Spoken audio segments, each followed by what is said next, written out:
La Inquisición. La Iglesia la inventó para salvar almas humanas, sin embargo acabó produciendo un sufrimiento humano inenarrable. La palabra Inquisición conlleva imágenes de tortura y crueldad. La tortura se utilizaba simplemente para sonsacar confesiones. Entre sus víctimas se incluyen Juana de Arco y Galileo, pero ¿sabemos realmente qué sucedió y por qué? Básicamente, todo lo que se ha afirmado sobre la Inquisición es erróneo por defecto. Y es erróneo porque nunca hubo acceso a la realidad que se escondía detrás de la Inquisición. La Inquisición.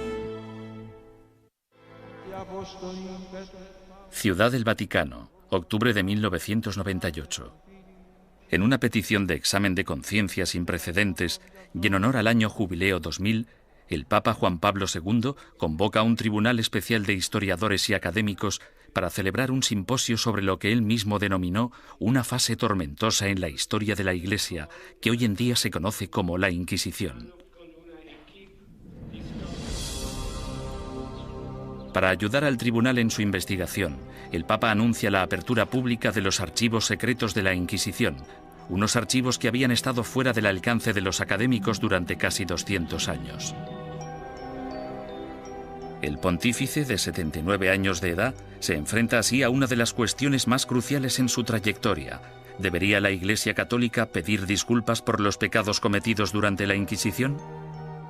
El tema es un polvorín de controversia, incluso entre los historiadores.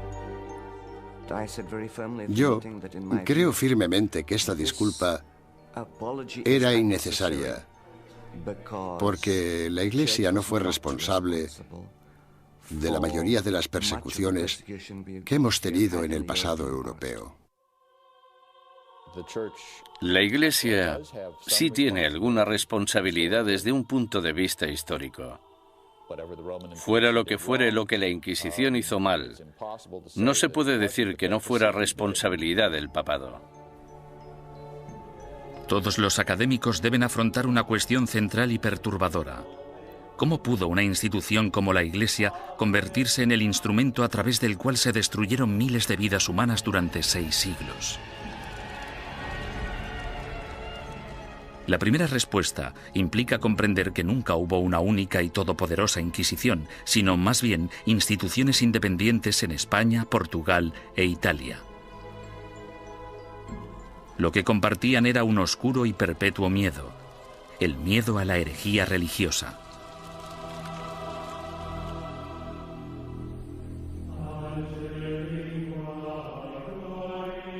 Año 1100 después de Cristo. El corazón de la Alta Edad Media. Una frágil alianza de reinos y provincias, conocida como el Sacro Imperio Romano, ocupa gran parte de lo que hoy conocemos como la Europa moderna. Tras la conversión del emperador Constantino al cristianismo y durante casi 800 años, la religión considerada antaño como una secta insurgente se convirtió en la única fe legal, penetrando en todos los niveles de la vida personal, social y política. El cristianismo latino-europeo simbolizaba no solo la fuerza civilizadora en un mundo bárbaro, sino también la promesa de la salvación después de la muerte. El clero y los ciudadanos vivían temerosos del duro juicio de Dios. Con todo, seguía habiendo disidentes que se atrevían a desafiar la sagrada doctrina cristiana. La Iglesia tachó a estos rebeldes de pecadores o herejes. El estar equivocado en relación al dogma de la Iglesia no te hace hereje porque existen muchos dogmas religiosos. Lo que te convierte en hereje es que las autoridades eclesiásticas te informen de que no estás en lo cierto e insistir en tus convicciones ante esa autoridad. La palabra herejía proviene del latín airesis, que significa elección. Alrededor del siglo XII, herejía cobra un significado mucho más amenazante. Se convierte en un peligro mortal para la sociedad y para el hombre en una traición a Dios.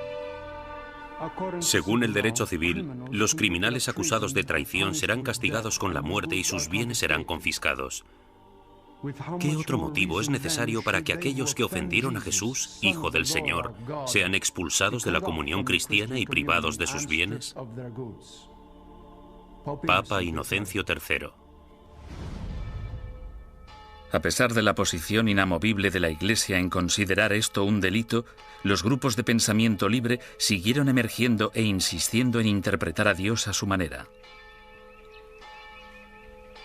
Entre dichos grupos se encontraban los valdenses, predicadores itinerantes que erraban por el sur de Francia y el norte de Italia, viviendo en apostólica pobreza. El atractivo de los valdenses parece que fue su visión de un cristianismo simplificado, de la habilidad de todos para predicar si se poseía la inspiración del Espíritu, sin importar si se era clérigo o no. La Iglesia insistía que cualquiera que quisiera dedicarse a la predicación pública debía ser acreditado por el obispo de su diócesis. Cuando los valdenses se negaron a dejar de predicar, el Papa Lucio III emitió un edicto, conocido como Bula Papal, que tachaba el movimiento de hereje y excomulgaba a todos sus seguidores. La herejía se contemplaba como una amenaza a la comunidad cristiana. Era algo que podía perturbar a la gente, y no solo perturbar, sino que podía enajenar a toda la sociedad de la fe. Por eso era tan importante luchar contra ella. Los valdenses fueron suaves en comparación con los herejes más radicales, los cátaros. Los cátaros veían su fe como la única verdadera y se mostraban completamente hostiles ante la Iglesia establecida, a la que consideraban perniciosa. Los cátaros llamaban a sus sacerdotes perfecti o buenos cristianos. Comprometidos con una vida de estricta abstinencia, los sacerdotes no podían mentir, blasfemar, comer carne ni mantener relaciones sexuales. Acusaban a la Iglesia organizada de abusar cada vez más de su poder clerical. La austeridad de los perfecti cátaros parecía, en comparación, sumamente atractiva.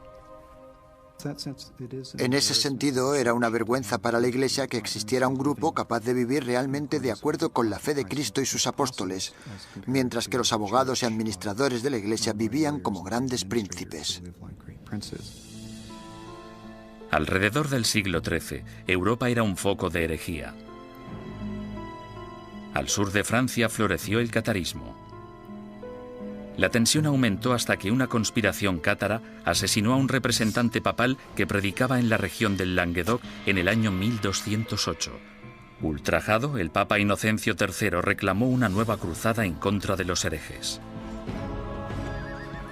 Lo que hizo fue básicamente pedir a la nobleza del norte de Francia que se trasladara al sur del país y que convenciera a los nobles de la región, que no perseguían al movimiento cátaro, de que lo hicieran y que propiciaran las condiciones adecuadas para erradicar a los cátaros del mundo rural. El Papa denomina esta guerra santa contra sus semejantes cristianos la Cruzada Albigense, en honor a la catedral francesa de la ciudad de Albi. Las atrocidades que cometieron sus cruzados del norte se convirtieron en legendarias. Los perfecti cátaros, fácilmente identificables por sus atuendos negros, eran asesinados en el acto. Los perfecti no intentaron esconderse, en parte porque la muerte les liberaba de este terrible mundo material en el que el Dios mezquino les había sumergido. Tenían una tímida tendencia al martirio. Sin embargo, tras años de matanzas, los astutos perfecti decidieron desprenderse de su atuendo distintivo y camuflarse gradualmente. A pesar del celibato, incluso empezaron a viajar con mujeres afirmando que eran sus esposas. El Papa Inocencio III volvía a enfrentarse al mismo rompecabezas del principio. El objetivo de la Iglesia era esparcir la salvación y un hereje muerto solo era bueno para el diablo. El pontífice en apuros consideró el sistema judicial del momento. El procedimiento habitual, el acusatorio, forzaba a la parte injuriada a hacer una acusación pública. Si la parte acusadora no conseguía probar su caso, entonces ésta era castigada del mismo modo en que habrían castigado al acusado. Este proceso hacía que incluso los que tenían una queja real se mostraran reacios a presentar una acusación. Inocencio III se dio cuenta de que esas reglas no servirían para su objetivo a largo plazo. En el año 1215, el Papa congregó a todos los líderes cristianos en el Cuarto Concilio de Letrán, celebrado en Roma. Inocencio utilizó el encuentro para anunciar sus nuevas normas para la persecución de herejes y clérigos descarriados. La Santa Inquisición había nacido.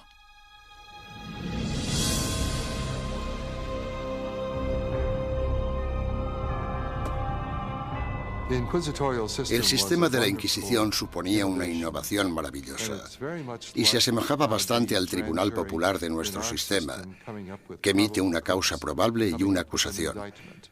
No tenían que demostrar nada, solo necesitaban tener muy claro o tener suficientes indicios que sugirieran la culpabilidad del acusado. El proceso inquisitorial de Inocencio III daba la potestad al investigador de construir un caso completo, recogiendo a escondidas las opiniones de la gente de la comunidad. En 1231, el Papa Gregorio IX inicia un concurso público para el nombramiento de nuevos agentes especiales, llamados inquisidores de la depravación hereje. Es el amanecer de la Inquisición medieval, que empieza con una venganza. El objetivo de la Inquisición es acabar con la herejía, y acabar con la herejía significa acabar con los herejes. El Papa Inocencio III fracasó en su intento de eliminar a los cátaros, la secta más poderosa del sur de Francia. Sin embargo, en 1231, su sucesor, el Papa Gregorio IX, tramó un plan para volcar todo el poder del nuevo sistema legal de la Inquisición contra ellos. El Papa nombró a muchos sacerdotes y frailes inquisidores y los mandó a tierras germanas y francesas para que acabaran con los criminales religiosos. Los herejes que rehusaron retractarse de sus creencias y continuaron predicándolas fueron quemados en la hoguera. Si fracasaban, los herejes iban al infierno. El objetivo de todo esto era salvar a tanta gente como fuera posible, pero había que hacer ciertas cosas si se querían salvar muchas vidas. El Papa Gregorio pronto se percató de que encontrar a un buen inquisidor era muy difícil. Los más entusiastas a menudo eran fanáticos fuera de control. Conrad de Marburg, el más célebre de los primeros inquisidores, convenció a Gregorio IX de que había descubierto una secta secreta alemana llamada los luciferinos. El modus operandi de Conrad consistía en reclutar a una pandilla de linchamiento, arrestar a los supuestos herejes y ofrecerles dos opciones: retractarse o arder vivos.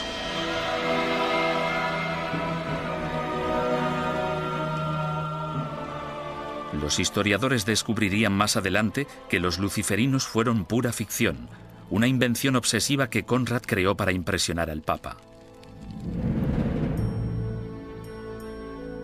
El inquisidor papal del norte de Francia no era mejor. Un cátaro convertido de nombre Robert Le Boucq acorralaba a grupos de supuestos herejes y celebraba estrepitosos juicios públicos. En un suceso devastador, 183 cátaros fueron interrogados, sentenciados y quemados vivos en un solo día. Tras años de protesta por parte de los obispos franceses, el Papa finalmente se dio cuenta de que Robert era un extremista peligroso, por lo que le retiró de su cargo y lo encarceló. Había que hacer algo, y tenía que haber alguien mejor para hacerlo que estos individuos, devotos, aunque extremadamente incompetentes y peligrosos. Este fue el momento en el que Gregorio IX se fijó en los dominicanos. Fundada por Santo Domingo en 1216, la orden dominicana estaba capacitada para realizar el trabajo de inquisidor. Educados como teólogos, los dominicanos estaban habituados a la vida en la calle y a predicar contra la herejía. A mediados del siglo XII, Gregorio IX ordenó a 4 docenas de inquisidores dominicanos que buscaran y procesaran a los cátaros, los valdenses y a los demás grupos herejes. El pontífice anunció de forma oficial a sus obispos la llegada de los inquisidores a los burgos y pueblos de Francia, Italia, Alemania y España. Ordenamos que se les reciba amablemente y que se les trate con honor, dándoles buenos consejos, ayuda y apoyo, de tal modo que puedan realizar la tarea que les ha sido encomendada.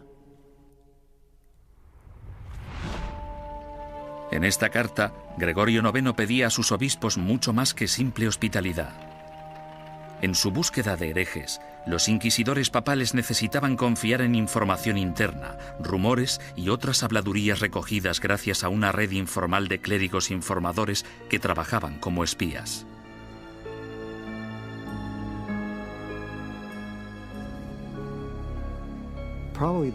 Probablemente sus mejores ojos y su mejor oído en el mundo rural eran los del clero parroquial, puesto que éste vivía en los pueblos, tenía familiares en ellos y por lo tanto estaba atento a los cotilleos locales.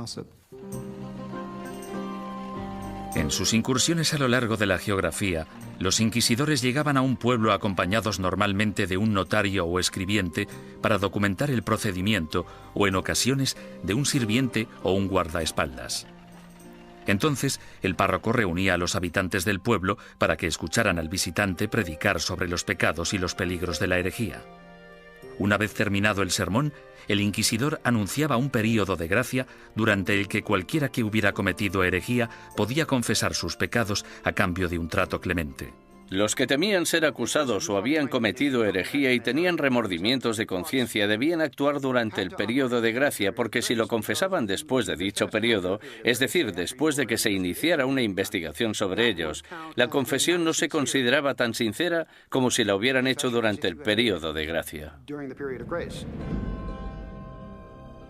Unas semanas más tarde, el inquisidor anunciaba el fin del período de gracia, momento en el que se iniciaba la fase más nefasta del edicto de fe. Desde ese momento, cualquier acusado se convertía en víctima de interrogatorios o arrestos. Y dado que la información siempre se daba en secreto, el inquisidor animaba a todos los buenos ciudadanos a que denunciaran a cualquier vecino que creyeran que podía ser hereje. El objetivo de las inquisiciones generales, de los edictos de gracia y los edictos de fe, era conseguir que entrara y saliera tanta gente como fuera posible de la oficina del inquisidor. Y para ello utilizaban el miedo, el terror y el interés propio. El inquisidor debía tener al menos 2 testimonios incriminatorios antes de poder seguir adelante. En ocasiones, los sujetos víctimas de investigación no sabían que eran sospechosos hasta el día que les convocaban. Durante el procedimiento inquisitorial, la mayoría de las pruebas se recopilaban antes de que tuvieras conciencia de que había una investigación en marcha. Cuando te informaban del caso, la investigación ya había finalizado. Bastante diferente al sistema actual. Conscientes del peligro de las acusaciones falsas o maliciosas, los inquisidores intentaban diferenciar las mentiras de la verdad. Cuando hacían subir al estrado a un acusado por primera vez, le hacían nombrar a todos sus enemigos. Si alguno de esos nombres coincidía con cualquiera de los nombres de la lista de testigos, el inquisidor debía desestimar ese testimonio. Sin embargo, las protecciones legales se acababan aquí. El acusado nunca llegaba a saber el nombre de quienes le acusaban, ni tampoco los motivos por los que se le acusaba. Era muy complicado demostrar tu inocencia una vez acusado por los inquisidores. Incluso los sospechosos que confesaban haber cometido herejía no podrían reconciliarse con la Iglesia hasta que dieran nombres e información de otros supuestos herejes. Si obstaculizaban la investigación, se arriesgaban a sentencias de cárcel y a perder todas sus propiedades. Si no cooperabas, los inquisidores podían reducir tu ración de comida y encadenarte a la pared. Por tanto, el principal método para conseguir que la gente confesara era simplemente encerrarlos durante largos periodos de tiempo y dejarles reflexionar. ¿Cómo llevaban los inquisidores su trabajo tan en secreto? Han sobrevivido algunos manuales prácticos dándonos una aproximación fascinante a ese período. Uno de ellos, llamado Conducta de interrogación relacionada con la depravación hereje, fue escrito por un inquisidor retirado, Bernard Guy, en el año 1324. Guy, cuyas hazañas inspiraron la novela histórica En el nombre de la rosa, ofrece docenas de investigaciones en las que recoge 17 años de experiencias de primera mano en lo que él denomina su cruzada personal contra la herejía. El objetivo de la Inquisición es acabar con la herejía. Y para acabar con la herejía, debemos acabar con los herejes. Bernard Guy, 1324. Los inquisidores se consideraban realmente una organización de combate. Eran bastante conscientes de que existían herejes y simpatizantes por todas partes y estaban muy motivados para deshacerse de ellos. En 1376, el inquisidor Nicolás Aymeric de Aragón escribió el libro Directorium Inquisitorium. En él describía la tenacidad y el compromiso que debía tener un inquisidor de los siglos XIV y XV, e incluso incluyó una lista práctica de trucos inteligentes utilizados para engañar a los sospechosos para que confesaran. Uno de los trucos que me asombró fue el de sentarse con una vitela pequeña en las rodillas y mirarla y comprobarla mientras la persona da su testimonio. Luego, en algún punto dices, no, lo que estás diciendo no puede ser verdad. Está clarísimo que no me estás diciendo la verdad. Y entonces el sospechoso, sometido al interrogatorio, piensa que lo que tienes es la declaración de otra persona cuando en realidad solo tienes una vitela en blanco.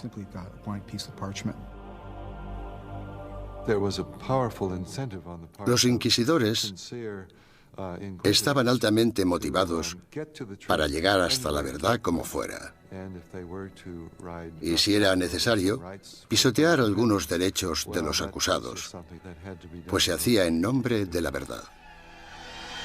Existe otro aspecto espeluznante en el trabajo del inquisidor: la tortura. En la Edad Media se consideraba un método aceptable para la detección de mentiras siempre que hubiera razones suficientes para justificarla. En el siglo XX, cuando hablamos de tortura, pensamos en violencia física para obligar a la gente a decir la verdad. En aquel entonces, se trataba de un método para averiguar si el acusado estaba diciendo la verdad. Y este era el rol inicial de la tortura. Era un instrumento legal que entraba en juego en un momento dado del caso y bajo unas circunstancias muy específicas. Antes de 1252, la Iglesia prohibía a los inquisidores que utilizaran la tortura en sus investigaciones. Pero tras el asesinato del inquisidor Pedro Mártir en Lombardía a manos de los cátaros, el Papa Inocencio IV abrió la veda y dejó que métodos antiquísimos, en especial la tortura, entraran en la lucha contra la herejía. El oficial o párroco debe obtener de todos los herejes que capture una confesión mediante la tortura, pues de hecho son todos ladrones y asesinos de almas. Papa Inocencio IV. Por lo tanto, la tortura no fue algo inventado por los inquisidores. En este caso, solo seguían los dictámenes de la ley. La tortura se destinaba a dos tipos de prisioneros: los que se negaban a retractarse y los que parecían saber más de lo que contaban. Los inquisidores escogían la técnica de la tortura, pero dejaban el trabajo en manos de torturadores profesionales, expertos en causar dolor.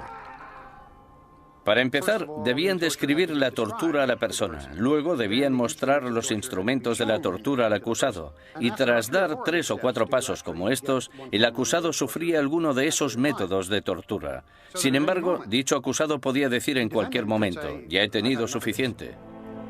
La estrapada era uno de los métodos de tortura más populares en la Edad Media y el Renacimiento. Las manos del acusado se le ataban a la espalda y a una cuerda que se colgaba de una viga en el techo. En algunas ocasiones se añadían pesos en los pies de la víctima. Una vez izado, se bajaba al prisionero y se le volvía a levantar de un tirón o se le sacudía violentamente. Los atornilladores de piernas o las prensas de espinillas eran instrumentos mecánicamente más sofisticados para causar dolor. Con cada vuelta de tornillo, más aguda se volvía la presión sobre las piernas del prisionero. En medio de toda esta mutilación se encontraba el notario del inquisidor, apuntando con esmero y fidelidad los acontecimientos de la sesión y listo para anotar la confesión tan pronto se produjera. El clero justificaba todo esto como un acto de benevolencia. Al fin y al cabo, si la tortura llevaba a la confesión, el injuriador podía finalmente reconciliarse con Dios y recibir la salvación. Si la confesión se realizaba durante la tortura, el proceso consistía en liberar al acusado de los instrumentos de tortura y permitir que se recuperara. Luego se le repetía la pregunta para comprobar si el acusado solo se había dejado llevar por el miedo al dolor o si realmente había dicho la verdad. Con todas esas técnicas a su disposición, no resulta sorprendente que los inquisidores fueran convincentes en casi un 90% de los casos. ¿Podía la herejía estar realmente tan extendida? ¿O eran los inquisidores los que utilizaban su poder para asustar a la gente y obligarles a hacer confesiones falsas? En mi opinión, uno de los mayores problemas a la hora de trabajar con los informes de la Inquisición es determinar hasta qué punto podemos creer nada de lo que está escrito en ellos, porque los inquisidores, si querían, podían hacer confesar casi todo a cualquiera. Aunque para los culpables de herejía, lo más temido era el día del juicio. No podías hacer nada para huir de ellos, porque estaban obligados a ejecutarte. Durante los siglos XIII y XIV, los inquisidores papales siguieron su camino por el sur de Europa, recogiendo acusaciones e investigaciones de herejes. Estos sacerdotes se veían como soldados de primera línea de Dios, en guerra por la salvación de las almas, pero dejaban atrás un campo de batalla repleto de bajas. La Inquisición asustaba a los ciudadanos y les obligaba a traicionar a sus amigos y vecinos, destruyendo familias y convirtiendo comunidades pacíficas en una fábrica de mentiras y sospechas. A lo largo y ancho del Sacro Imperio Romano y de los reinos y principados de Europa, los ciudadanos esperaban el Sermo Generalis o el juicio del proceso inquisitorio. Los castigos o penitencias iban desde el azotamiento público al encarcelamiento o a los trabajos forzados. A menudo se obligaba a los convictos a llevar ropa distintiva para hacer pública su vergüenza. Lo habitual es que llevaran una cruz amarilla en sus ropas, una en la parte delantera y otra en la espalda, y tenían que llevarlas siempre que salieran a la calle. No podían ocultarlas con nada, y si se caían se suponía que debían reponerlas. Los que iban marcados con la cruz amarilla se convertían en parias de la comunidad, pero su destino era clemente comparado con las penitencias que sufrían los herejes reincidentes, es decir, los que se retractaban y luego volvían a sus viejas costumbres. Su castigo era la ejecución. El derecho canónico, sin embargo, prohibía a los miembros del clero participar en cualquier juicio de sangre, por lo que los inquisidores entregaban a los herejes condenados a las autoridades civiles. Los inquisidores derramaban algunas lágrimas de cocodrilo y decían algunas palabras con la esperanza de que las autoridades civiles mostraran clemencia con esa gente. Sin embargo, su mayor deseo era que los condenaran a la hoguera. Cuando la Inquisición entregue a los culpables de herejía al poder civil, el magistrado de la ciudad deberá hacerse cargo de ellos en el acto y, en un periodo máximo de 5 días, deberá ejecutar las leyes hechas contra ellos. Papa Inocencio IV, 1252. Una vez completado el juicio Sermo Generalis, las autoridades laicas escoltaban a los condenados hasta un emplazamiento alejado de las calles de la ciudad. Allí los ataban a estacas de madera apuntaladas sobre toneladas de leña. Los inquisidores nunca acudían a estas ejecuciones. Se te permitía hacer la última confesión a un sacerdote si lo deseabas. Sin embargo, puesto que estabas bajo la custodia del poder laico, no podías hacer nada para escaparte de ellos porque estaban obligados a ejecutarte. Quemar en la hoguera es una de las sentencias de muerte más horribles que se puedan imaginar. Las llamas podían tardar horas en consumir por completo al condenado. Si la víctima estaba de suerte o sus familiares eran suficientemente influyentes, entre la leña se colocaba mucha madera húmeda para que generara mucho humo. La muerte por asfixia era preferible a la agonía de quemarse vivo.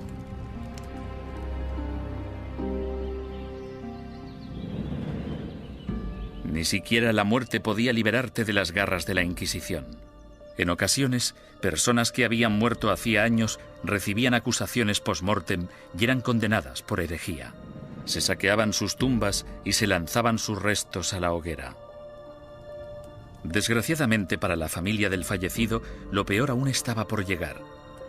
Las autoridades civiles confiscaban automáticamente todas las propiedades de los herejes fallecidos, dejando desvalidos a sus esposas e hijos sin importar su lealtad religiosa.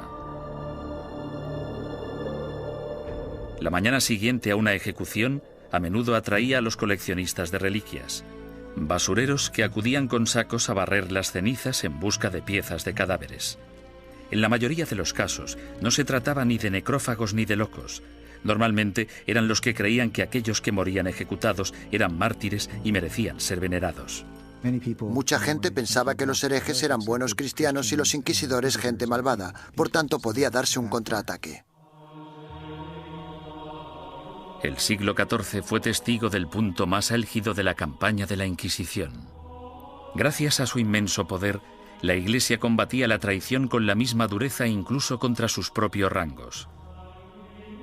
Cuando un grupo de franciscanos decidió desvincularse de la orden y llamarse a sí mismos franciscanos espirituales, el Papa Juan XXII les acusó de abandonar los ideales de su fundador, San Francisco de Asís, y ordenó a la Inquisición que acabara con ellos. Tras quemar en la hoguera a 4 líderes franciscanos espirituales en Marsella el año 1317, la mayoría de los rebeldes restantes volvieron a la orden original. Durante los 150 años de la Inquisición papal de Gregorio IX, los principales movimientos herejes, los cátaros y los valdenses, fueron virtualmente erradicados de la Europa occidental.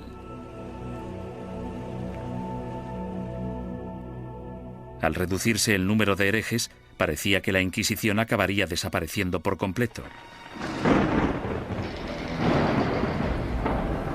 Sin embargo, el negocio de la cacería y el castigo de brujas resucitó el proceso con una venganza durante el siglo XIV.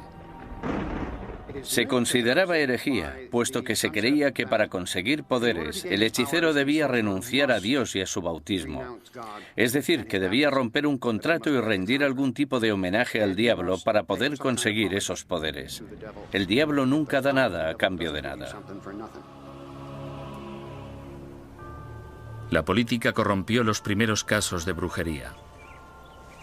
En 1307, Francia se encontraba casi en bancarrota tras una serie de fracasos bélicos. Su rey, Felipe el Hermoso, envidiaba las riquezas y las propiedades que poseían los caballeros templarios, una orden de poderosos monjes guerreros que se formó durante la primera cruzada a Tierra Santa. El rey Felipe los acusó falsamente de brujería, y durante los 7 años siguientes se torturaron y encarcelaron o quemaron en la hoguera a miles de templarios por toda Europa. Ningún historiador moderno cree que los templarios fueran objetivamente culpables de los cargos que se les imputaron: sodomía, adoración al diablo, herejía, etcétera, etcétera. En mi opinión, esto fue una verdadera manipulación cínica del proceso por parte de Felipe el Hermoso, y supone uno de los ejemplos más espeluznantes de hasta qué punto podían llegar a pervertirse los procedimientos inquisitoriales. Un siglo después, tras su triunfo sobre los ingleses en Orleans, Juana de Arco fue capturada y encarcelada por sus enemigos, que temían su creciente poder político. La entregaron al Tribunal Inquisitorial, organismo que utilizaron como instrumento en su contra. Los que acusaban a Juana defendían que las voces que ella consideraba su inspiración eran las voces del diablo y que sus premoniciones eran brujería. Juana fue condenada y murió en vehemente agonía. La nueva herejía de brujería diabólica parecía muy peligrosa tanto para la Inquisición como para las autoridades civiles, y engendró el manual práctico más relevante e influyente de todos. Publicado en 1486, Malleus Maleficarum, o el martillo de las brujas, proporcionaba apoyo teológico, consejos legales y varias técnicas para acusar, torturar y sentenciar a las brujas. Se trata de un documento infame, puesto que crea la imagen arquetípica de la mujer bruja, además de ser una de las obras de todo el mundo literario que muestra más abiertamente su misoginia. Cuando una mujer piensa por sí misma, solo piensa en cosas malas. Como son más débiles de cuerpo y alma, no resulta sorprendente que puedan sucumbir al hechizo de la brujería. Toda brujería procede de la lujuria carnal que en las mujeres es insaciable. Malleus Maleficarum. La historia ha demostrado que uno de los autores de Malleus Maleficarum, un inquisidor de nombre Heinrich Kramer, tenía ciertos problemas para controlar su propia insaciable lujuria carnal. En el año 1485, Kramer fue acusado de llevar a cabo una inquisición en la región de Innsbruck, lo que ahora es Austria. Él mismo se buscó los problemas porque la mayoría de los interrogados eran mujeres y las preguntas tenían relación con sus actividades sexuales. Alarmado por la manifiesta obsesión sexual de Kramer, el obispo ordenó que destituyeran al inquisidor y que liberaran a todos sus prisioneros. 2 años más tarde apareció Malleus Maleficarum. Nació de la frustración de Kramer por la experiencia de Innsbruck y de la furiosa misoginia que sufría. Durante los siguientes 200 años, el Malleus Maleficarum se convirtió en un bestseller y llegó a ser publicado en 4 lenguas distintas. Estaba destinado a convertirse en la principal fuente de inspiración de los cazadores de brujas laicos, católicos y protestantes que aterrorizarían Europa y Norteamérica durante los siglos XVII y XVIII. Durante el siglo XV, sin una nueva política ni postura por parte del papado, la Inquisición empezó a desvanecerse poco a poco. Por lo general, los tribunales inquisitoriales se mantenían en activo solo si un inquisidor en particular quería seguir persiguiendo la herejía. Si no quería, no pasaba nada. Y así fue como los tribunales fueron perdiendo fuerza. Sin embargo, en España, la astucia política del rey y la devoción de la reina se apoderaron del proceso inquisitorio e hicieron que su aterrador poder recayera en su propia gente. El número de personas que se quemaban vivas en una misma hoguera era pasmoso, incluso para los estándares actuales.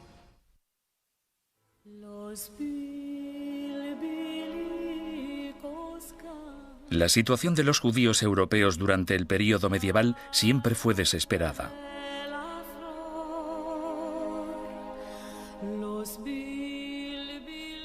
Expulsados de una nación tras otra, a partir del siglo IV, algunos finalmente se establecieron en España.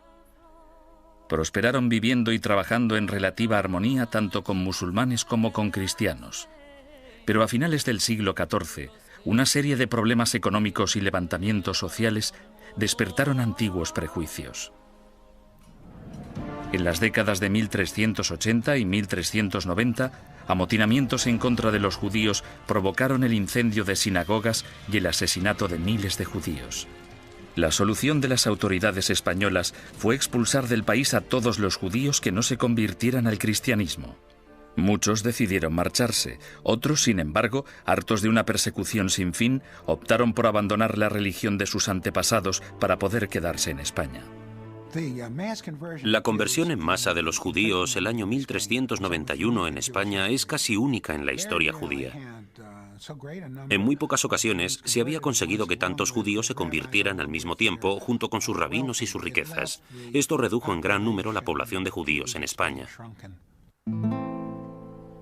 Debido, al menos en parte, a su antigua ética cultural de escolarización y esfuerzo continuo, estos nuevos cristianos, llamados conversos, prosperaron durante las décadas siguientes. Como judíos habría sido ilegal que realizaran ciertos trabajos o que ocuparan ciertas posiciones en el gobierno. Sin embargo, como cristianos las posibilidades abundaban. Desde los inicios de la historia de la conversión de los judíos, tenemos a conversos obispos, conversos ministros, conversos líderes financieros. Tenemos conversos ocupando las más importantes posiciones de la sociedad cristiana, porque esa era la ventaja de convertirse. Y fue precisamente esto lo que pudo originar las objeciones de los otros cristianos, que recelaban de la creciente relevancia de esa gente que anteriormente había sido judía. En tan solo unas pocas generaciones, miembros de la Iglesia Católica de España empezaron a acusar a estos nuevos cristianos de practicar secretamente la religión judía mientras mantenían una fachada apropiadamente cristiana. Este fenómeno judaizante era en parte verdad, puesto que algunos conversos, aunque se autoproclamaban cristianos, mantenían costumbres que habían heredado de sus antecesores. La dimensión de la llamada actividad judaizante era más de carácter cultural que religiosa. En otras palabras, realizaban ciertas cosas que sus padres y sus abuelos habían hecho y en las que no veían nada particularmente malo, como encender velas el sábado. Muchos de ellos creían que encender velas el sábado no tenía nada inherentemente conflictivo con el catolicismo. Su condición de cristianos bautizados también significaba que si se intuía de cualquier modo que recaían en el judaísmo, podían ser acusados de herejía. Fue precisamente esta trágica ironía la que les condujo hacia su destrucción. Con el matrimonio en 1469 de Fernando de Aragón e Isabel de Castilla, se unieron los dos reinos más poderosos de la península ibérica. Los consejeros dominicanos de Isabel pronto la convencieron de que la actividad judaizante suponía una amenaza mortal para el catolicismo en España y que una Inquisición podría ser la única solución. Si el clero pedía una inquisición, no era solo porque fueran fanáticos, sino porque sabían perfectamente que detrás de ellos tenían a muchos seguidores muy fieles que tenían conciencia del problema tal y como lo percibían. El rey Fernando, astuto estratega político, vio que una alianza con la Iglesia Católica podía beneficiar a España en muchos sentidos. Aparentemente, Fernando tenía otros planes en mente. Apoderarse de las riquezas de los conversos. Había grandes cantidades de dinero esperando, encerradas en los cofres de los poderosos conversos, comerciantes y nobles. Y Fernando se propuso hacerse con ellas y lo consiguió. El primer paso del rey Fernando fue ponerse en contacto con el Papa y expresarle su preocupación por el problema judío de España. Es enorme el daño que los cristianos sufren con el contacto, las relaciones y la comunicación con los judíos, que siempre intentan de un modo u otro seducir a los leales cristianos y apartarlos de nuestra santa fe católica. Fernando el Católico. Bajo la presión del insistente rey español, el Papa Sixto IV emitió una bula papal que instauraba una inquisición para erradicar la depravación hereje en España y que iba dirigida a los conversos judíos. Esta nueva Inquisición española fue algo completamente distinto a todos los demás tribunales inquisitoriales anteriores. Sus normas garantizaban que el rey Fernando, y no el Papa, controlaba todos y cada uno de los aspectos de sus actividades. El tribunal de mayor grado, llamado la Suprema, consistía en 6 o 7 hombres nombrados personalmente por el rey. Solo un miembro, el inquisidor general, era nombrado oficialmente por el Papa, y aún así, este tenía que haber sido nombrado antes por Fernando. Aunque os guste el título de inquisidor, somos yo y la reina quienes os hemos nombrado y sin nuestro apoyo muy poco podéis llevar a cabo. Rey Fernando. Esto significa que el Estado empieza ya en la Inquisición española a tener cierto poder de control sobre la institución. Esto no era así en la Edad Media. El 6 de febrero de 1481 se celebró el primer auto de fe en Sevilla. En este acto, que se convertiría en el símbolo de la Inquisición española, un centenar de hombres y mujeres conversos fueron acusados de practicar secretamente la religión judía y juzgados ante la Iglesia. 6 de ellos pagaron el más alto precio. Fueron quemados en la hoguera.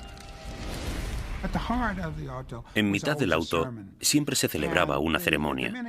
Los dominicanos elegían a sus mejores oradores, los que tenían la voz más fuerte, y en ocasiones los sermones duraban media hora, 1, 2 horas. Los participantes eran despojados de toda dignidad. Se les afeitaba la cabeza, desnudaban a las mujeres y a los hombres, se afeitaba la barba a los hombres. En España, la virilidad de un hombre residía en su barba, por lo que afeitarla resultaba muy desagradable. La idea de la ceremonia era humillar a los penitentes y mostrar a la congregación cuál era el castigo por cometer herejía. Incluso los que no habían recibido mucha educación o no estaban interesados en las sutilezas teológicas, ni muy seguros de los credos y las plegarias que recitaban, sabían perfectamente qué sucedía en cada momento en un auto de fe. Era un espectáculo aterrador cuyo objetivo era poner unos límites en la mente de las personas sobre lo que podían decir, pensar y creer. Durante el primer año desde su establecimiento, 1.500 conversos acusados de judaísmo fueron juzgados y otros cientos condenados a muerte. La cantidad de personas que se quemaba en una misma hoguera era pasmosa incluso para los estándares actuales. Se quemaron 28 personas de una sola vez, en otra ocasión 70 personas, y en el mayor auto jamás celebrado se quemaron 109 personas en una misma hoguera. A diferencia de los herejes medievales que se atrevían a predicar sus ideas en público, el judaísmo secreto era, por definición, una actividad clandestina que se llevaba a cabo a puerta cerrada.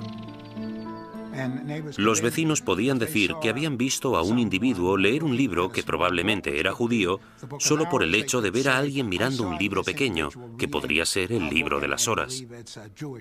O podían decir que habían oído a alguien cuchichear una plegaria que seguro que era judía. Por tanto, encender velas, darse un baño, lavar la ropa, tratar, preparar y comer carne en día de pescado, como podían ser los viernes o los miércoles, podía causarte grandes problemas si tus vecinos se percataban y tenías mala relación con ellos. Las acusaciones provocaban más acusaciones. Algunos conversos se delataban a sí mismos con la esperanza de limpiar su historial y frustrar así el ataque de sus enemigos. Sin embargo, solo se podía conseguir una penitencia clemente si se hacía una confesión completa, y eso significaba dar los nombres de compañeros herejes. La única forma de escapar de todo eso era escoger nombres de otras personas de la comunidad. Esto recuerda mucho a los Estados Unidos de los años 50 y al pánico rojo que provocó la creación del Comité sobre Actividades Antiamericanas. Fue aquí donde se produjeron tantas tragedias. Gente inocente de todos los cargos podría, bajo tortura y pena de muerte, haber dado nombres sin pensar, solo para ser liberados. Si consideramos a Fernando e Isabel como los arquitectos de la Inquisición española, su contratista fue sin duda Tomás de Torquemada, el primer inquisidor general. A partir de 1490, Torquemada redactó minuciosa y sistemáticamente reglas que todavía conservamos en papel para guiar a los inquisidores, incluyendo el más mínimo detalle sobre lo que debían o no debían hacer. Y como consecuencia, podemos considerarle el fundador de la Inquisición. No hay ninguna duda de que Torquemada presidió la Inquisición durante su período más sanguinario y que ejerció mucha influencia sobre la corona. A pesar de que se le ha retratado de todos modos, desde un loco hipnotizador hasta un monje siniestro y obsesionado por el sexo, los historiadores saben muy poco sobre él. Era el típico teólogo fanático, antisemita y extremadamente hostil a los conversos. Era un hombre que concentraba toda esa intolerancia y ferocidad tan característica de los primeros inquisidores. Podemos estar de acuerdo o no con él en que los judeoconversos debían ser perseguidos y condenados. Pero en mi opinión, Torquemada insistió mucho en las normas de procedimiento correcto para el sistema inquisitorial. Sin embargo, se calcula que durante los 20 años de mandato de Torquemada como inquisidor general, 2.000 personas perdieron la vida y otros miles fueron castigados.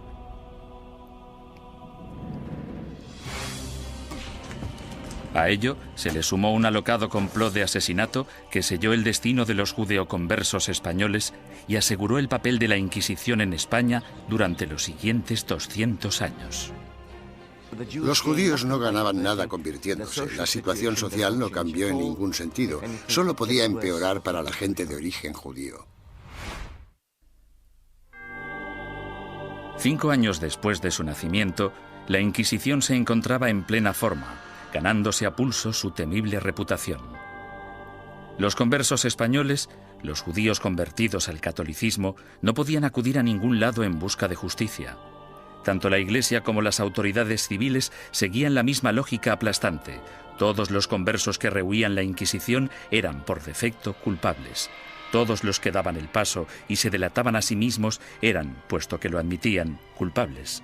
Y todos aquellos que eran juzgados y condenados eran, evidentemente, culpables.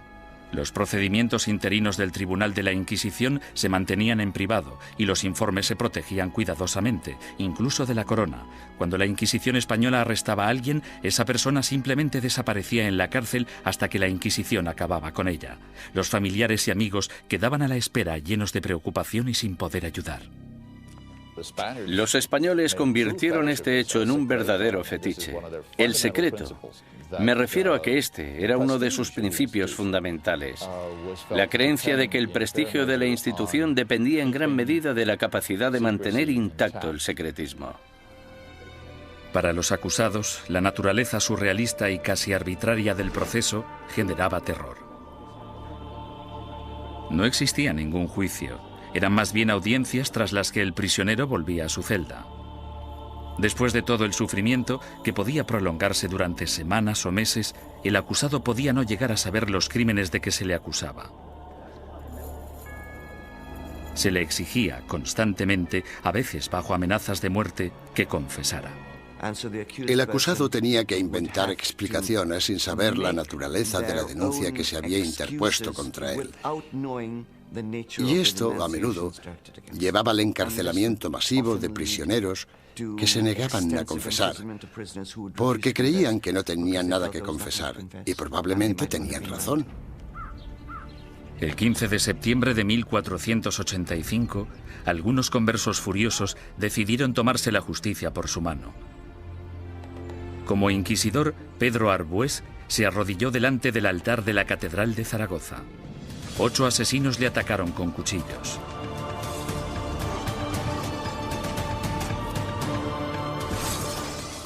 Arbués murió al día siguiente, y con él la esperanza de todos los conversos españoles, pues el desdichado complot hizo que los judíos perdieran la simpatía pública para siempre y garantizó a la Inquisición un lugar en la sociedad española durante las generaciones venideras. Entre los académicos hay una pregunta obvia que ha generado más debate que cualquier otra. ¿Practicaban realmente los conversos el judaísmo en secreto o fueron simplemente cabezas de turco de la intolerancia? El problema desde un punto de vista técnico es que la única fuente de información que tenemos para responder a esta pregunta proviene del Santo Oficio. En consecuencia, el tema a tratar es, ¿debemos creer totalmente en los hermanos del Santo Oficio que investigaron a los conversos? ¿O debemos pensar que fue básicamente un fraude, una gran exageración basada en falsos testimonios? A petición del inquisidor general Torquemada, en marzo de 1492, el rey Fernando emitió otro edicto de expulsión. Se daba a los judíos 4 meses para aceptar el bautismo o abandonar España. Durante los meses siguientes, casi la mitad de la población judía de España, unas 40.000 personas, abandonó el país. Los demás se quedaron y se convirtieron al cristianismo. Simplemente cayeron en la misma trampa que habían tendido a sus antepasados judíos hacía 100 años. Por tanto, los judíos no ganaban nada convirtiéndose. La situación social no cambió en ningún sentido.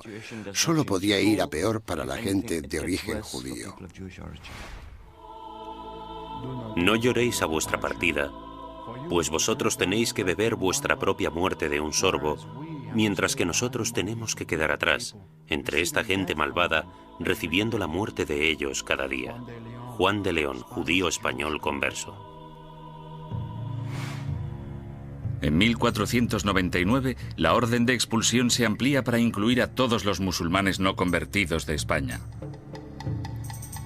Durante los casi 25 años siguientes, una serie de rebeliones, expulsiones y bautismos forzados generan otra clase social de nuevos conversos al cristianismo, los moriscos. Lo que tenemos aquí es el mismo escenario que el de los conversos. Un grupo de gente que pertenecía a otra cultura y a otra religión y que ahora eran teóricamente cristianos. Esta era una situación hecha a medida que la Inquisición utilizó para apartar a los musulmanes y hacerles practicar el cristianismo. Las persecuciones de moriscos se triplicaron durante los siguientes 100 años. Sin embargo, estos no pudieron o no quisieron adaptarse. Finalmente, en 1609, las autoridades españolas decidieron que los moriscos eran imposibles de convertir y los expulsó a todos.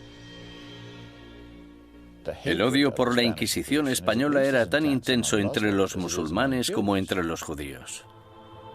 En su intento de conservar el catolicismo como la única religión de España, la Inquisición española encarceló a ciudadanos inocentes, confiscó propiedades, destruyó familias y mandó a miles de personas a la muerte. Lo que no utilizó muy a menudo, según los historiadores, es lo que la ha hecho tan famosa: la tortura. Una de las cosas que se han podido afirmar con seguridad gracias al reciente estudio de la Inquisición es que la tortura se utilizó en muy pocas ocasiones en dicha institución. La tortura se utilizaba única y exclusivamente para sonsacar la confesión, y una vez se había conseguido, la tortura cesaba. Los inquisidores se enfurecían si sus subordinados torturaban a individuos demasiado viejos, demasiado enfermos, leprosos o supuestos enfermos mentales. Tampoco querían que se torturara a niños. Pero no importa la poca frecuencia de uso, la Inquisición tenía reglas concisas sobre cómo ejercer la tortura. A los prisioneros, ya fueran mujeres u hombres, se les desnudaba. Solo se les cubría sus partes íntimas. No todo el clero de entonces practicaba el celibato, y todos los que lo practicaban no eran capaces de contemplar una escena de estas características una y otra vez sin sentir el más mínimo arrebato de sadismo o satisfacción sexual. Decir que esto podía prolongarse durante siglos es no comprender en absoluto la naturaleza de la sexualidad humana. La garrucha, versión modernizada de la estrapada medieval, se convirtió en el método de tortura más común. El potro, probablemente el instrumento de tortura más famoso de todos, también era muy efectivo, aunque tenía algunos inconvenientes. Su uso no podía prolongarse porque una de las reglas vitales de la tortura era que la Inquisición no podía derramar sangre. Si se vertía una gota de sangre, la tortura debía suspenderse. La toca, o tortura con agua, se convirtió en la favorita de los inquisidores españoles. Durante el terrible sufrimiento, la boca del prisionero se mantenía abierta a la fuerza y se introducía una pieza de ropa por la garganta. Luego se vertía agua por la garganta, de modo que la pieza de ropa quedaba empapada y provocaba al prisionero violentos espasmos. Durante la Inquisición española, la tortura no podía aplicarse más de 3 veces y nunca durante más de 15 minutos. Las afirmaciones que hacían los prisioneros no eran legales, a no ser que las ratificaran 24 horas después, lejos de la sala de tortura. Hubo inquisidores que rompieron las reglas, aunque lo hicieron por ignorancia más que por malicia.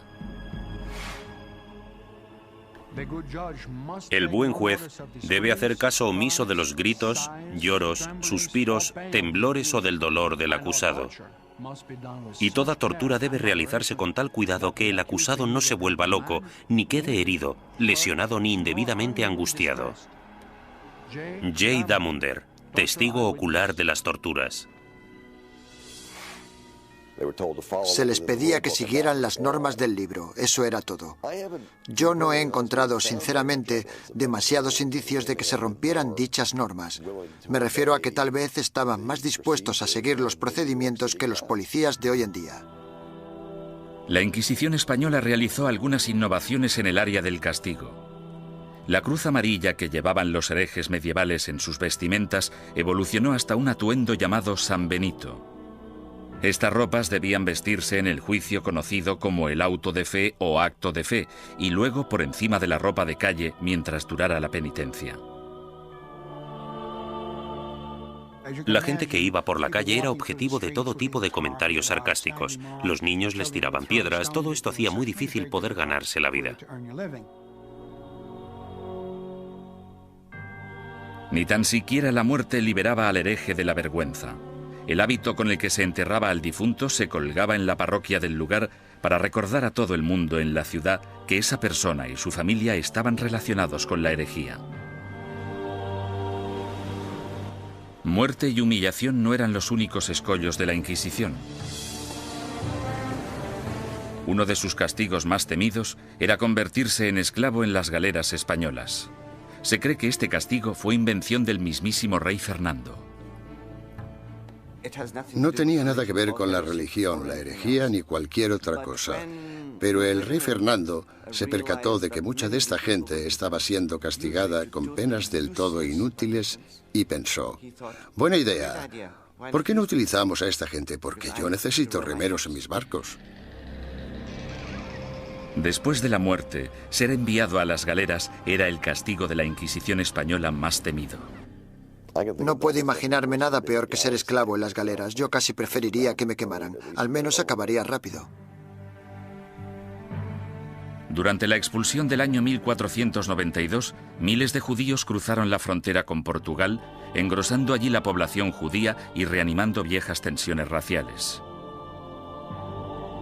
A causa de los alborotos resultantes, los judíos portugueses fueron obligados a convertirse al cristianismo, y en 1532 el rey Juan III insistió en que Portugal tuviera su propia Inquisición. Durante 10 años, los ricos conversos portugueses utilizaron todas las formas de persuasión posible, incluyendo enormes sobornos, para convencer al Papa de que no instaurara una Inquisición en su nuevo santuario.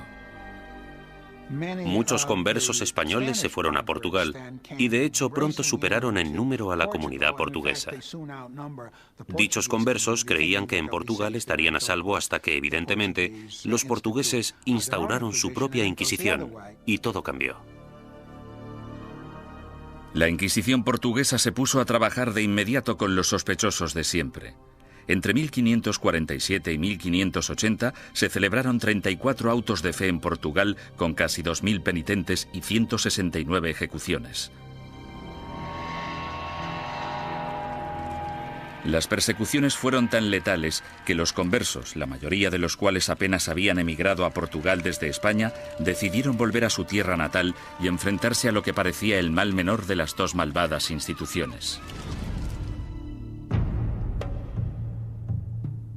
Tras la conquista militar española del Imperio Azteca en 1521 por Hernán Cortés, los conversos portugueses y españoles pronto emigraron a las Américas en busca de un nuevo comienzo. Pero la Inquisición española les siguió de cerca e inició investigaciones en la recién fundada Ciudad de México. En 1528, 2 conversos españoles fueron quemados en la hoguera tras el primer auto de fe celebrado en tierras del Nuevo Mundo. Las primeras oleadas de sacerdotes españoles también consideraban su deber guiar a la población americana lejos de sus creencias paganas y ayudarles a adoptar el cristianismo. Tras un periodo inicialmente optimista sobre lo que se creía una conversión extendida, la segunda generación de prelados españoles en el Nuevo Mundo empezó a tener dudas sobre si los indios seguían siéndolo a escondidas después de ser bautizados, del mismo modo que se creía que los conversos seguían siendo judíos tras el bautismo. En contra de la política estricta y reacia aplicada tanto a judíos como a musulmanes en España, la Suprema finalmente decidió que los indios simplemente eran incapaces de asimilar las creencias cristianas y que, por tanto, estaban fuera del alcance de la conversión. Sin embargo, la Inquisición pronto se enfrentaría a su mayor enemigo hereje de todos los tiempos, el protestantismo. Y en ocasiones incluso fueron torturados por la Inquisición, lo que parece muy injusto, pero eran protestantes y eran una presa fácil.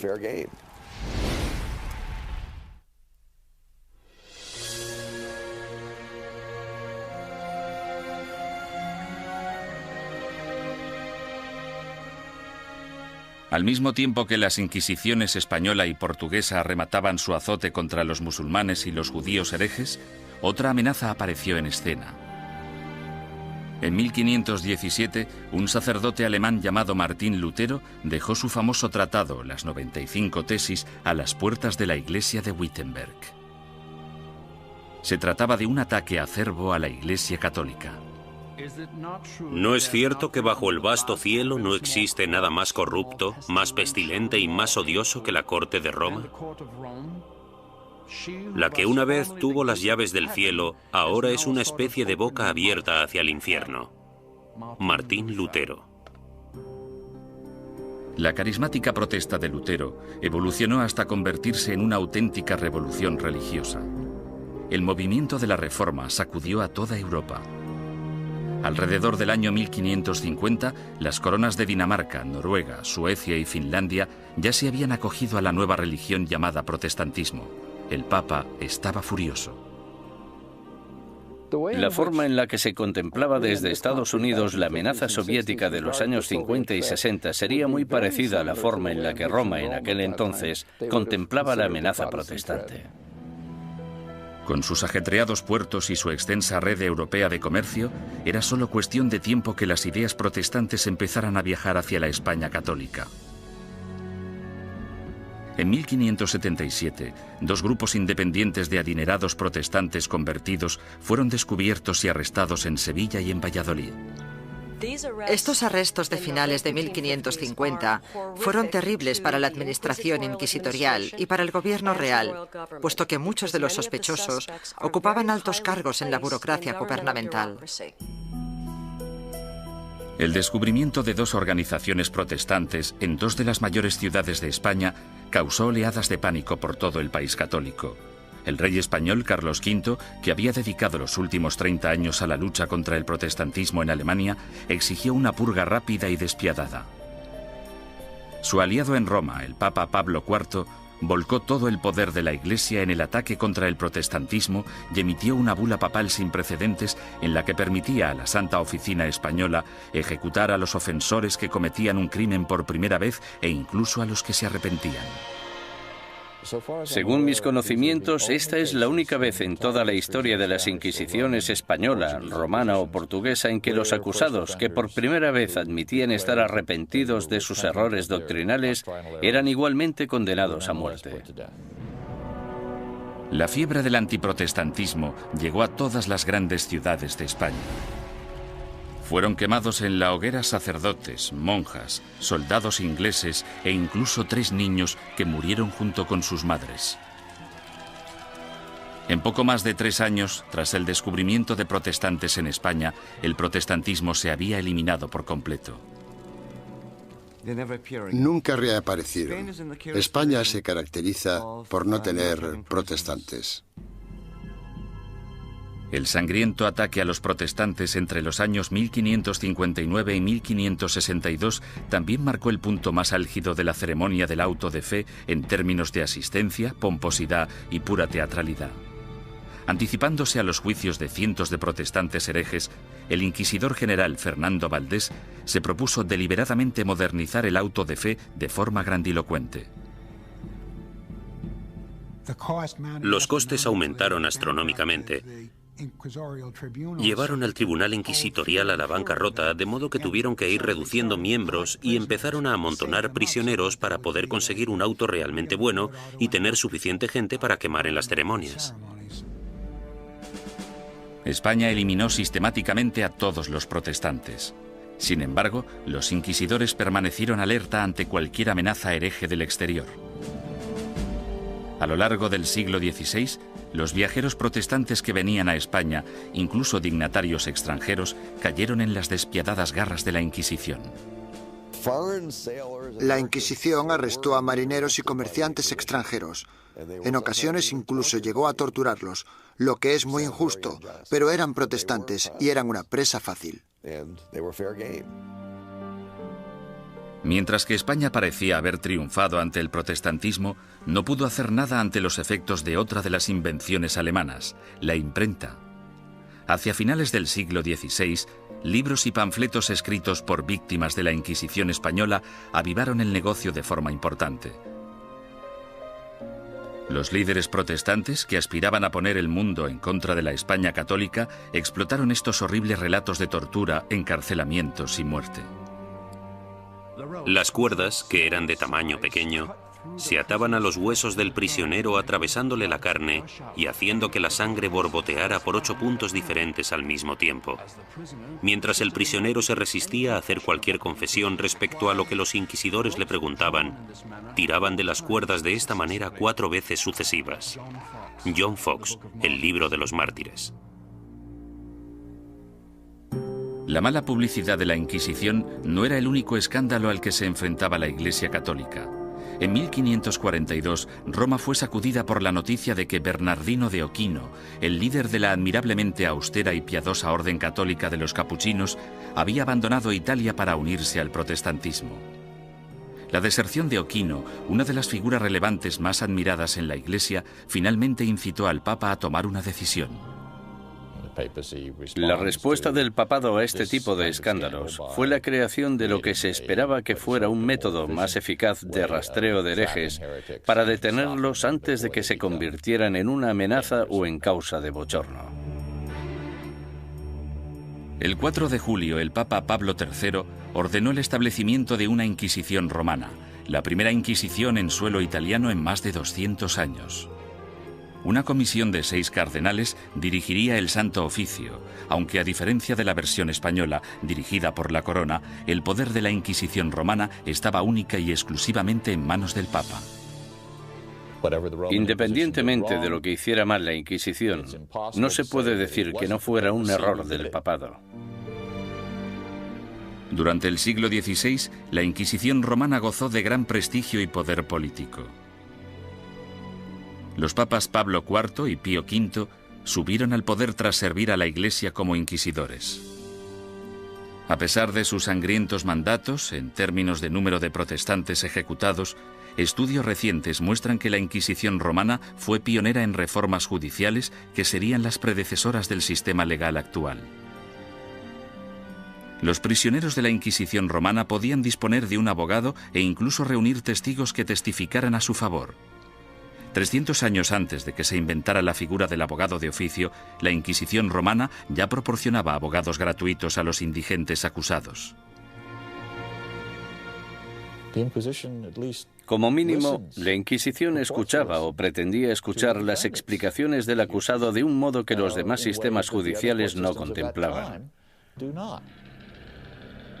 La justicia civil era en muchos sentidos peor que la del Santo Oficio. Torturaban a los acusados más despiadadamente, los condenaban con más rapidez. Los acusados no morían a causa de la tortura en el sistema inquisitorial, sí en cambio en los tribunales civiles. Sin embargo, la Inquisición romana se volvió en contra de algunos de los mayores pensadores del Renacimiento. Estaban muy preocupados por el tema de las escrituras y parecía que Galileo las cuestionaba basándose en cuestiones muy controvertidas en aquel entonces. El ataque de la Inquisición romana contra el protestantismo supuso mucho más que arrestos, castigos y ejecuciones. En 1559, el Vaticano publicó su Índice de Libros Prohibidos, en el que listaba cientos de libros y autores considerados peligrosos para la fe y la moral de los buenos católicos. Cualquier ciudadano que poseyera uno de estos libros prohibidos podía ser arrestado. Algunos autores encontraron sus libros listados en este índice simplemente porque una o dos frases sueltas se habían considerado erróneas. Sir Thomas More, político inglés que irónicamente fue decapitado por su lealtad a la religión católica, también fue considerado un autor prohibido. En relación a ciertos pasajes de sus libros, el índice decía: podéis leer este libro, pero debéis saltaros este pasaje. Es cierto que mucha gente famosa aparecía en este índice y, por tanto, estaban prohibidos. Los historiadores cuestionan si dichos índices tuvieron algún impacto real. Hay literalmente miles de títulos en cada índice, y aparte de un grupo de inquisidores y de obispos, pocos sabían exactamente qué estaba prohibido. Con mis investigaciones he podido demostrar que en Cataluña, por ejemplo, nadie hacía caso al índice. A lo largo de todo el siglo XVI, las librerías de Barcelona vendieron públicamente libros que aparecían en el índice de libros prohibidos. Simplemente fingían no conocerlo. Como instrumento de censura, el índice de libros prohibidos resultó ser algo de mucho ruido y pocas nueces. Sin embargo, no hay ninguna duda de que la Inquisición romana tuvo un efecto represivo sobre las ideas intelectuales y científicas y que destruyó las vidas y los legados de algunos de los mayores pensadores del Renacimiento. Giordano Bruno fue uno de los genios más excéntricos del siglo XVI. Medio filósofo, medio loco, su visión del cosmos, considerada inverosímil en su época, de hecho se anticipó a la concepción actual del sistema solar. Bruno era un visionario. Se consideraba casi una segunda reencarnación de Cristo, aunque de hecho tenía sus dudas sobre la divinidad de Dios, pensamiento por el que fue acusado. El tratado más famoso de Bruno, publicado en 1584, pronto le hizo merecedor de aparecer en el Índice romano. De título Sobre el universo infinito y los planetas, es una mezcla extravagante de misticismo y astronomía de Copérnico. Bruno lanzó la teoría de que existe vida inteligente en otros planetas situados más allá de las estrellas.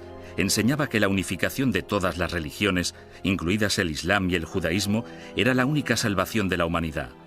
Estas creencias herejes provocaron aversión tanto entre los católicos como entre los protestantes.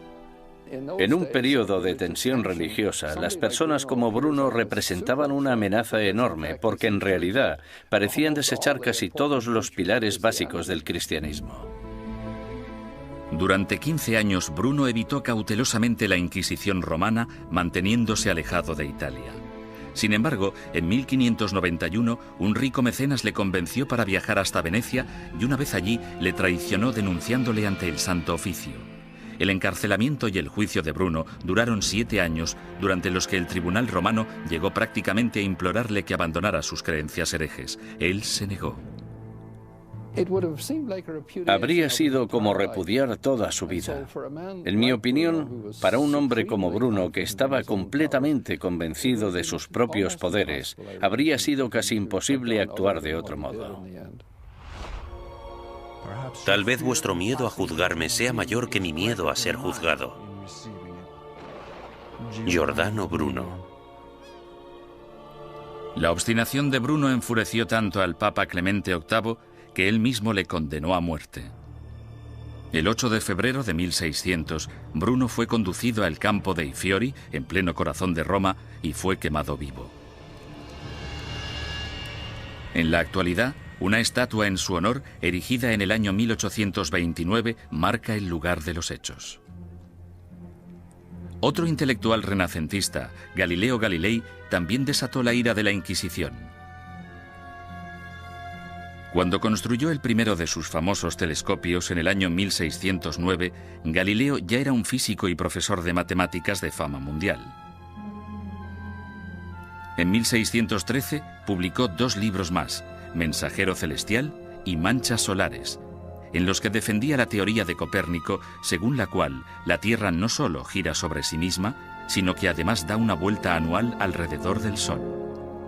Oficiales ultrajados de la Inquisición denunciaron las creencias de Galileo y citaron numerosos pasajes de las Santas Escrituras que describen la Tierra como centro estático del universo. A los cardenales no les preocupaba demasiado qué era lo que giraba alrededor de qué. Les preocupaba mucho el tema de las escrituras, y Galileo parece que las cuestionaba con ideas muy controvertidas para la época. Sin embargo, Galileo vuelve a cuestionar a la Iglesia y toma una decisión asombrosa. Durante años ha habido un debate tremendo, sobre todo durante el último siglo, sobre qué debería haber hecho Galileo. En 1616, Galileo evitó ser juzgado y castigado por la Inquisición romana cuando aceptó dejar de enseñar sus rompedoras teorías planetarias. Con todo, 16 años después, alentado por el hecho de que su viejo amigo y admirador, el cardenal Barberini, se convirtió en el Papa Urbano VIII, el célebre científico publicó un nuevo manifiesto en el que reforzaba sus antiguas ideas. En esta ocasión, Galileo no calculó bien sus pasos, pues no solo produjo pánico en la Inquisición, sino que también provocó la ira de su antiguo aliado, el Papa. En mi opinión fue ese factor, la aversión personal, la oposición personal del Papa, lo que en gran parte hizo que el Santo Oficio procediera como lo hizo. Tenía una gran influencia. Galileo fue acusado de herejía. En enero de 1633, tras redactar sus últimas voluntades y su testamento, el astrónomo de 68 años viajó a Roma para enfrentarse a la Inquisición. Le hicieron todo tipo de preguntas. ¿Cómo escribiste un libro como este? ¿Por qué? ¿No defiendes en él una visión que ha sido tachada de contraria a las Escrituras?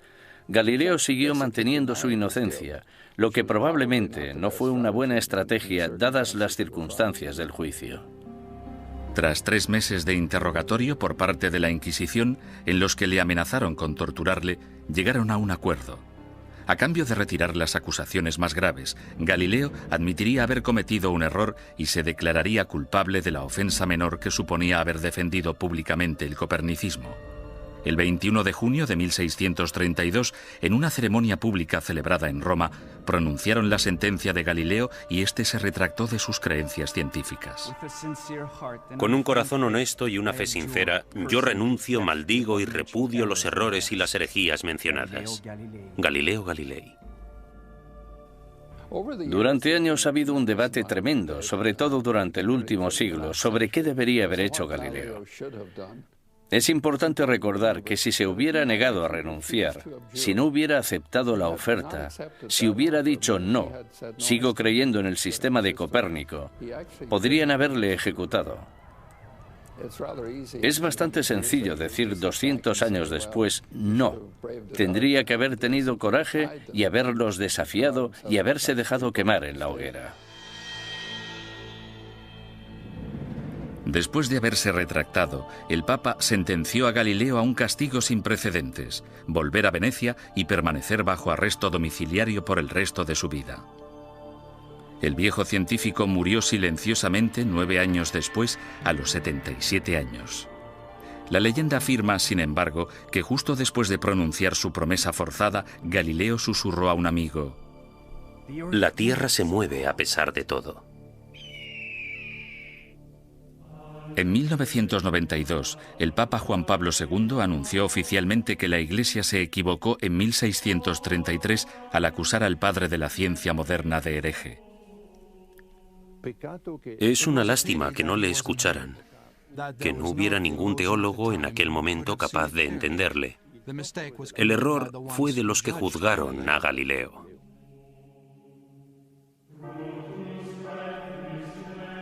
Los siglos XVII y XVIII fueron un período de declive para todas las inquisiciones. En España, aparte de la necesidad de erradicar a los conversos acusados de practicar secretamente el judaísmo, la Inquisición española se centró en la persecución de comportamientos personales inaceptables, como por ejemplo la homosexualidad, la bigamia y el adulterio, así como también los crímenes del clero. Las ceremonias de castigo, los autos de fe, siguieron celebrándose de forma esporádica en el siglo XVIII. Sin embargo, el prestigio de la Inquisición quedó mancillado cuando Felipe II rechazó expresamente acudir al auto celebrado en honor a su coronación. Los propios españoles empezaron a ver la Inquisición como un instrumento anticuado. Y a partir del año 1730 desapareció por completo. Inspirado por los ideales y las reformas de la Ilustración, Portugal empezó a desmantelar su oficina de la Inquisición. Alrededor de 1773, los autos de fe se ilegalizaron y las distinciones entre cristianos viejos y cristianos nuevos se eliminaron de las leyes portuguesas. Fue necesario que el ejército de Napoleón invadiera Italia y España para acabar definitivamente con la Inquisición. Algunas de las primeras acciones del régimen francés al entrar en Madrid en 1808 fueron abolir la Inquisición, confiscar todas sus propiedades y llevarse todos los archivos que encontraron. Napoleón fue incluso más lejos en Roma, donde no solo confiscó los archivos, sino que también se llevó como prisionero al Papa. En 1814, el imperio napoleónico se derrumbó y el Papa Pío VII regresó sano y salvo a Roma. Finalmente, en el año 1820, la Inquisición española fue ilegalizada completamente. Al oír la noticia, grupos de ciudadanos asaltaron el palacio, quemando y destruyendo todos los informes inquisitoriales. Algunas personas cuyos familiares habían sido juzgados no querían que se supiera. Por eso los robaron y los destruyeron. A pesar de la aplastante realidad, el papado se negó a admitir que el final de la Inquisición era inevitable. La Inquisición romana continuó ejerciendo teóricamente, no en la práctica, durante los siguientes 150 años. En 1965, el Papa Pablo VI reorganizó el Santo Oficio llamándole la Congregación para la Doctrina de la Fe. Todavía existe en la actualidad, aunque solo interviene como consejera en asuntos eclesiásticos. No realiza investigaciones ni impone la doctrina de la Iglesia.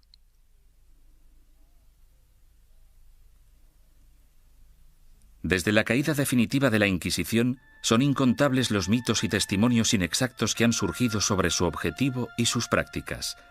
Los descubrimientos realizados en documentos nunca vistos, así como en los archivos de la Inquisición abiertos por el Vaticano recientemente, han ayudado a desbancar algunos de ellos. Por ejemplo, se ha podido demostrar que algunos recuentos de personas quemadas en la hoguera eran enormemente exagerados. La gente decía que se habían quemado 200 personas. De esas 200, quizá 3 fueran reales y 197 imaginarias. Poco a poco hemos podido fijar los números reales de las personas que fueron ejecutadas. Han sido necesarios muchos siglos para comprender que algo estaba mal. Debemos tener en cuenta el contexto y la mentalidad. Mucha gente creía que la Inquisición era un instrumento necesario y, aunque no gustaba demasiado, se aceptaba. Sin embargo, otros eruditos advierten que una visión revisionista de la Inquisición nos podría estar llevando demasiado lejos en la dirección errónea. Era una institución malvada. Si se mira todo en conjunto, yo diría que la Inquisición fue exactamente como la han descrito y que no necesitamos un lavado de cara de la Inquisición más de lo que necesitamos una revisión del Holocausto.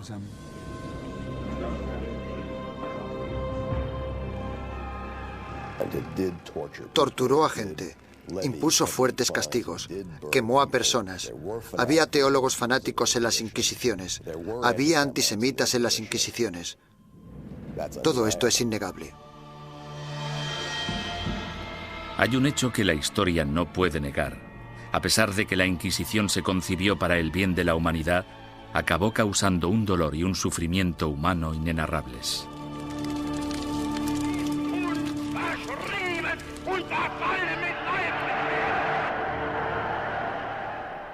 Las Inquisiciones existieron durante casi 6 siglos y lucharon por la necesidad de un grupo de imponer sus ideas sobre las de los demás.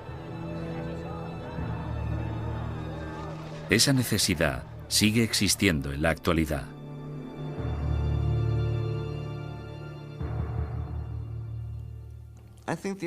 Creo que la lección que debemos aprender de la Inquisición es que no debemos verla como algo único. Es un fenómeno recurrente que se ha dado a lo largo de la historia en todos los países, porque es un fenómeno natural. Es un fenómeno internacional.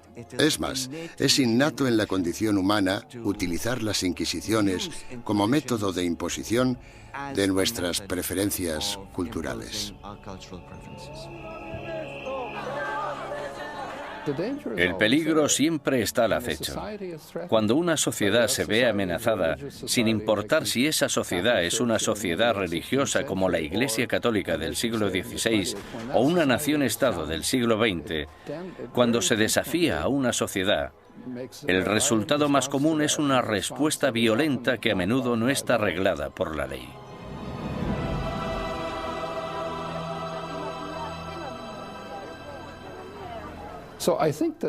Por lo tanto, creo que esta reacción ante la amenaza es tan antigua como la humanidad y, sin duda alguna, perdurará en el futuro.